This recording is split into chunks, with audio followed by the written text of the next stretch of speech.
Laden মার্কা দাড়ি, মানে ইমানের নাট ঢিলা করে দিচ্ছে। আশ্চর্য! বউ যখন দিনের পর দিন কানের কাছে যখন ঘাজর ঘাজর করবে, তখন আপনি দাড়ি কাটতে বাধ্য হবেন। না যদি কাটেন অন্তত সিটে মারবেন, সিটে। কিন্তু এক মুষ্টি দাড়ি রাখা কি, এই জোরে বলো, এক মুষ্টি দাড়ি রাখা শূন্য। আমরা আগে জানতাম, ও মুসলমানের ছেলেরা, আমার হাতকলা গ্রামের ভাইরা শুনে নিন, শুনে নিন, আমরা জানি মেয়েরা মুখে মেকআপ করে কেন? কেন? ওদের একটু দেখতে ভালো হতে হয়, ওদের একটু বেশি দিন বাঁচতে হয়, ওদের একটু সাজা গোজা করে ঘুরতে হয়। এখন শুনি ছেলেরা মুখে মেকআপ করে, ঠোঁটে লিপস্টিক মাখে। না, আগে মেয়েরা মাখতো, এখন আর ছেলেরা মাখছে। কেন? মোবাইলে ভিডিও করবে। কি ভিডিও? ভিগো না কি বলে সব, আপনারা ভালো জানেন, আমি অত বুঝি না।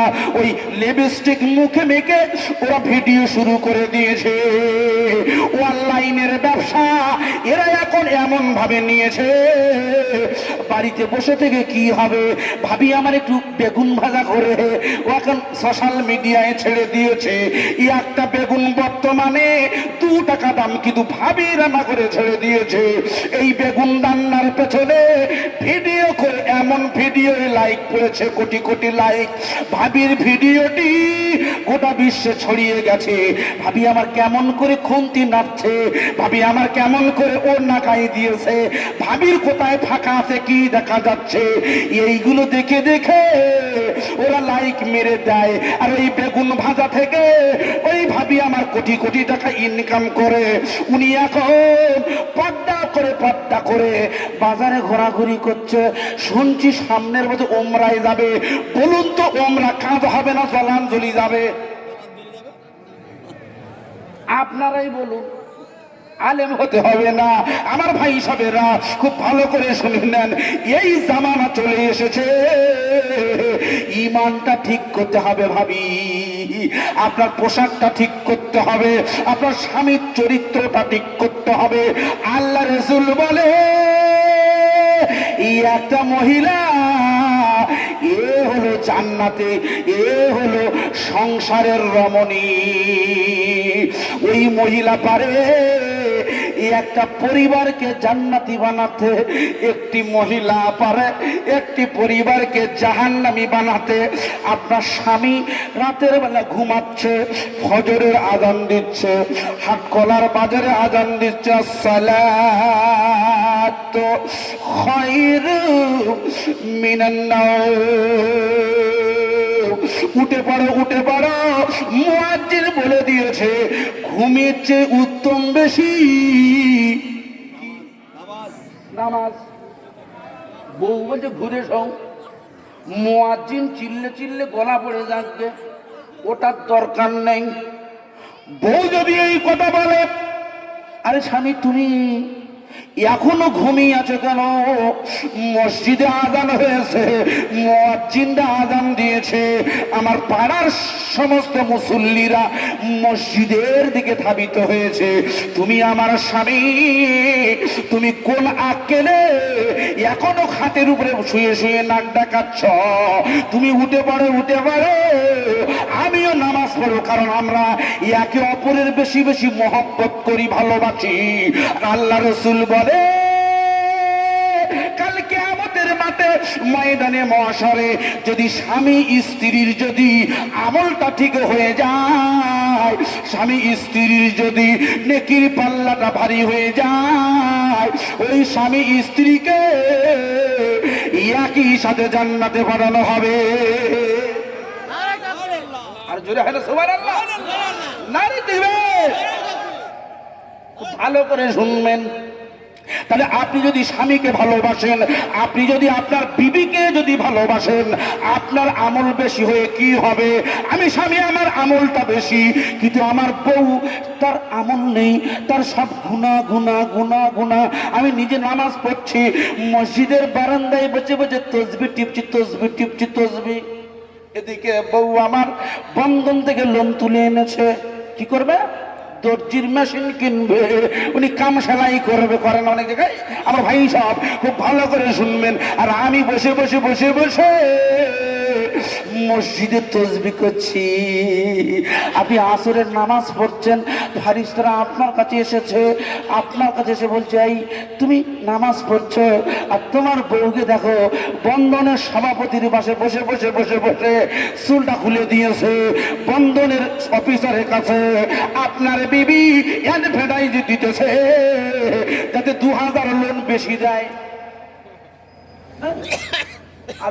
বন্ধনের সভাপতিরাও, বন্ধনের সেক্রেটারিরাও, এরাও এক ধরনের মানে কি বলবো মারাত্মক জালিয়াত শয়তান। এরা এরা সুন্দরী ভাবিদের বেছে বেছে সেক্রেটারি করবে, সুন্দরী ভাবিদেরকে বেছে বেছে সভাপতি করবে। কেন? এরা এখান থেকে নিয়ে আপনার চাপড়ায় বা আপনাদের নদিয়া জেলার রানাঘাটে মিটিং করবে, ভাবির সাথে সময় কাটাবে। ভাই আমার মসজিদে বসে বসে কুরআন তেলাওয়াত করবে। এই কুরআন তেলাওয়াতটা আপনার বউ যদি বন্ধনে যায়, আপনি যদি মসজিদে বসে বসে কোরআন তেলাওয়াত করে, ওই তেলাওয়াতের কোনো সওয়াব আল্লাহ দেবে না। একটু আওয়াজ দিয়ে বলুন নাউজুবিল্লাহ। সুতরাং ঈমানটা মজবুত করতে গেলে স্বামী স্ত্রী মজবুত হতে হবে। ঈমানটা তাজা করতে গেলে আপনার সন্তানকে নামাজের পথে আনতে হবে। ঈমানটা মজবুত করতে গেলে আপনার বিবি সহ আপনার পরিবারের প্রত্যেকটা মেম্বারকে, প্রত্যেকটা সদস্যকে এই ইসলামের সুশীতল ছায়াতলে আনতে হবে, নইলে আপনি জাহান্নামী। আপনার নামাজ কাজে আসবে না, আপনার রোজা কাজে আসবে না। আমরা আজকের এই মেহফিল থেকে আল্লাহর কাছে দোয়া চাই, আল্লাহ যেন আমাদের নামাজ, আমাদের কালাম, আমাদের পরিবার, আমাদের সন্তানাদি সমস্ত গুলিকে আল্লাহ যেন হেদায়েতের পথে উঠিয়ে দেয়। একটু আওয়াজ দিয়ে বলি সুবহানাল্লাহ।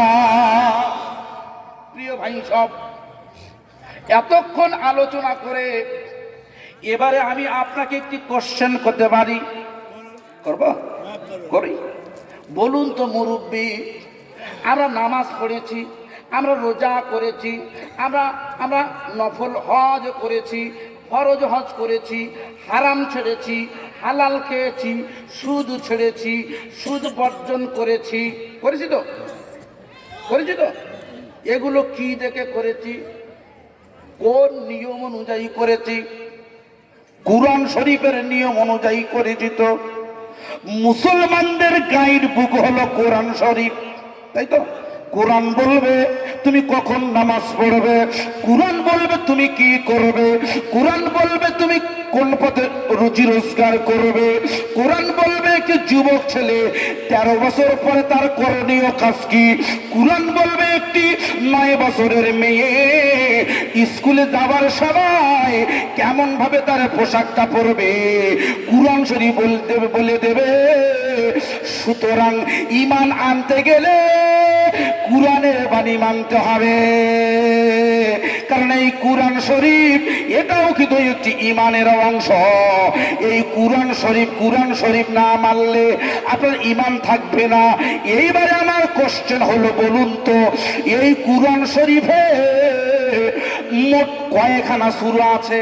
114 মাশাআল্লাহ, আমার ওয়াজ সার্থক হয়ে গেছে। আজ এতবার এতজনকে প্রশ্ন করছে, বলুন তো কোরআনের কত সূরা? কেউ বলতে পারেনি। কিন্তু আজকের হাট খোলার মাঠে, স্কুল মাঠে, এটা স্কুল তো, স্কুল মাঠে আমি জিজ্ঞাসা করেছি আর তড়িৎ গতিতে উত্তর এসেছে 114 খানা সূরা। কথাটা সঠিক। এই 114 খানা সূরার ভিতরে যে সূরাটি সবচাইতে বেশি মূল্যবান, আমার ভাই বলেছে ইয়াসিন, বুঝতে পেরেছে কেন? কোরআনের সাথে সম্পর্ক আছে বলে তাই, তাই তো নাকি? আরে কোরআনের সাথে সম্পর্ক না থাকলে আপনি কি করে ইমানদার হবেন? কোরআনের সাথে সম্পর্কটা করুন। ভালো করে শুনবেন, কোরআন শরীফের 1 নম্বর সূরা, যেটাকে মুফাসসিরিন কিরাম বলেছেন এটি হলো কোরআন শরীফের দিল। কোরআন শরীফের হাট বলা হয়েছে, হাট, ঠিক না ঠিক? বিজ্ঞানীরা বলেছে মানুষ যখন হাঁচি তোলে, হাঁচি তোলে তো, এই হাঁচিটাকে যদি বন্ধ করে দেওয়া যায় তার হাতটা অকেজ হয়ে যাবে। কারণ হাঁচির সাথে আল্লাহ রাসূল বলেছেন হাজার হাজার জীবাণু বার হয়ে যায়। একবার হাঁচি দিলে আলহামদুলিল্লাহ বলতে হয়, আর ওই আলহামদুলিল্লাহ শুনে যে শুনবে তাকে কি বলতে হবে? ইয়ার বাহ, আপনাদের এলাকাতে হাঁচি হয়, হয়তো আমাদের এলাকায় হয়। প্রিয় ভাই সবেরা, নবী আদম আলাইহিস সালাতু ওয়াস সালাম উনি হাঁচি তুলেছিলেন, ফারিস্তারাও উত্তর দিয়েছিলেন না। সুতরাং এই হাঁচি দিলে হাতটা ভালো হয়, মস্তিষ্ক সুস্থ থাকে, শরীরের সমস্ত অঙ্গ প্রত্যঙ্গ সুস্থ থাকে, প্রেম